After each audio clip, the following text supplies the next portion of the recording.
Demonstrators marched to the Capitol building in Atlanta, Georgia Monday after a weekend of unrest in the city over the death of Rayshard Brooks, a black man who died after an encounter with Atlanta police Friday.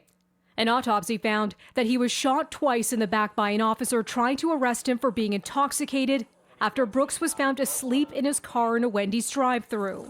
The 27-year-old tried to flee after a struggle with two white officers before grabbing a taser from one of them. We miss you, and if we didn't say we love you enough, we got to apologize to him for not telling him that we loved him that much. I can never get my husband back. I can never get my best friend. I can never tell my daughter, oh, he's coming to take you skating. Brooks's family speaking through tears Monday, calling for justice, drastic change in policing, and for protesters to demonstrate peacefully. We want to keep his name positive. Over the weekend, the Wendy's restaurant where Brooks was shot was burned down.